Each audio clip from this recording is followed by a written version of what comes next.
Good morning, नमस्कार। एक बार फिर से आप सबका स्वागत है। मैं हूं Alka Patel. Welcome to my YouTube channel exams Adda 75, which is the part of the all latest international and national news. This session is very helpful for your upcoming exam. आज के सेशन में हम हमेशा की तरह बर्निंग इशू को जानेंगे। आज का हमारा बर्निंग इशू है the conspiracy behind the death of doctor Homi Jahangir Bhabha.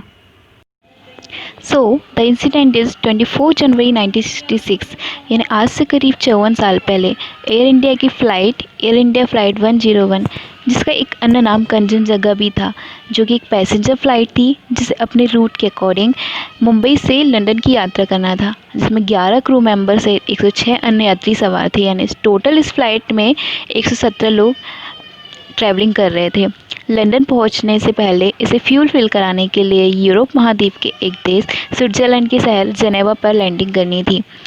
But हुआ कुछ यूँ कि अपने डेस्टिनेशन जेनेवा पहुंचने से पहले ही, यानी अगली सुबह 24 जनवरी 1966 को विमान फ्रांस के माउंट ब्लैंक पर्वत से टकरा जाता है, एंड जो कि यूरोप महाद्वीप का एक तीसरा सबसे ऊंचा पर्वत है, और यूरोप महाद्वीप का पहला सबसे ऊंचा पर्वत माउंट एल्ब्रुस है।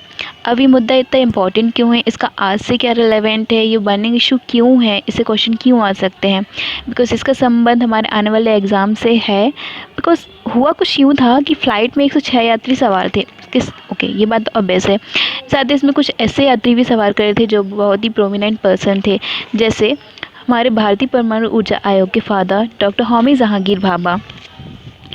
अब ये मुद्दा इतना इम्पॉर्टेंट क्यों हुआ? बिकॉज एक जर्नलिस्ट थे जॉर्ज डगलस। इन्होंने एक बुक में जिक्र किया कि यूएसए की एक intelligence agency CIA, central intelligence agency, ने प्लान करके भाभा की हत्या की। उन्होंने यह भी जिक्र किया कि आज से 13 दिन पहले ताशकंद में जो भारतीय प्रधानमंत्री लाल बहादुर शास्त्री की हत्या हुई है, उसमें भी CIA, सेंट्रल इंटेलिजेंस एजेंसी का हाथ है। बिकॉज लाल बहादुर शास्त्री ने पाकिस्तान के साथ एक दिन पहले ही पाकिस्तान के साथ सीज़ फायर एग्रीमेंट पे साइन किया, इस वजह से उन्होंने उनकी हत्या कर दी। एंड यदि देखा जाए, हिस्ट्री यदि देखी जाए, तो 2 साल पहले यानी कि 1964 को चाइना ने परमाणु परीक्षा की, यानी एशिया महाद्वीप पर परमाणु परीक्षा करने वाला रशिया केवल तो पहला देश था। इन 1962 में इंडिया चाइना वॉर हुआ। तब भारत सरकार के तत्कालीन प्रधानमंत्री सर जवाहरलाल नेहरू ने भी भारत को परमाणु ऊर्जा आयोग के क्षेत्र में शुरुआत करने की ओर पहल की। डॉक्टर होमी जहांगीर भाभा, जो कि तत्कालीन भारतीय परमाणु ऊर्जा आयोग के फादर नहीं बने हुए थे, क्योंकि भारत में परमाणु परीक्षा हुआ ही नहीं था, ने प्रेस कॉन्फ्रेंस के जरिए ऑल इंडिया रेडियो पर अपना इंटरव्यू दिया, और उसमें उन्होंने ये बात कही कि यदि भारत सरकार उन्होंने समर्थन देता है, सहयोग देता है, तो वह भी भारत को परमाणु संपन्न देश बनाने की ओर ध्यान देंगे। एंड देन सिर्फ 18 महीनों में ही वो भारत को एक परमाणु संपन्न देश बना सकते हैं। ये बात अमेरिका को नहीं अच्छी लगी, बिकॉज वह नहीं चाहता था कि एशिया महाद्वीप के 2 देश परमाणु संपन्न देश बने, सुपर पावर बने। रशिया ने भी यहाँ पे काम किया कि उन्होंने भारत के प्रधानमंत्री को कॉल करके परमाणु ऊर्जा आयोग की ओर अग्रसर होने के लिए पूर्णतः सहयोग करने की बात की। यूएसए नहीं चाहता था कि एशिया महाद्वीप के 2 देश परमाणु संपन्न बने, बिकॉज कहीं ना कहीं यदि ऐसा होता तो एशिया महाद्वीप जो है वो नॉर्थ अमेरिका महाद्वीप से ज़्यादा शक्तिशाली बन जाता। भारत सरकार के कहने पर एक जांच आयोग गठित की गई।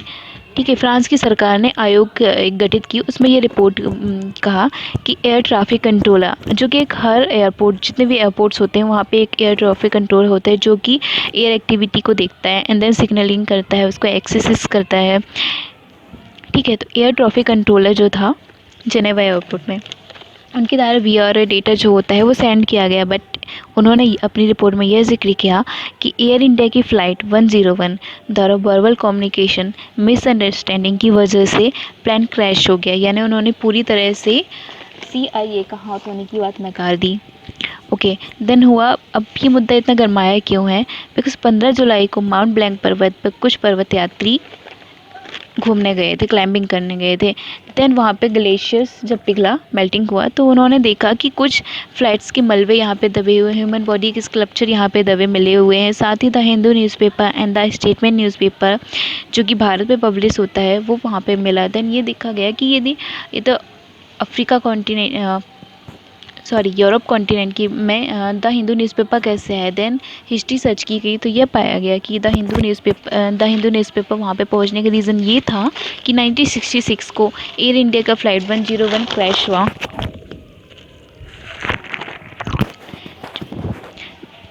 एंड यदि हम ये एक लॉजिक है फिजिक्स का कि यदि बर्फ़ में कोई चीज़ दब जाती है, कोई मलबा दब जाता है तो उसे कितने साल बाद भी यदि निकाला जाए तो वो जैसे का तैसा रहता है। जैसे न्यूज़पेपर का आप प्रिंट देख सकते हैं, इस पे जो प्रिंटिंग है तो लग रहा है कि ये आज ही प्रिंट की गई है या फिर रिसेंटली प्रिंट की गई है। इस पे डेट भी मेंशन है, वो क्लियरली रीड की जा सकती है।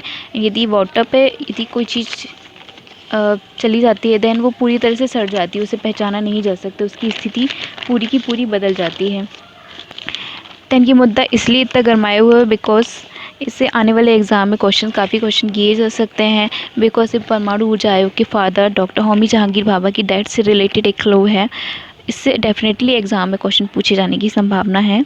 अब कुछ जरूरी बातें होमी जहांगीर भाभा से रिलेटेड है, उनको रीड कर लेते हैं बिकॉज वो एग्ज़ाम में मस्ट है कि डॉक्टर होमी जहांगीर भाभा से कहीं ना कहीं क्वेश्चन बनने की बहुत ज़्यादा चांसेस हैं।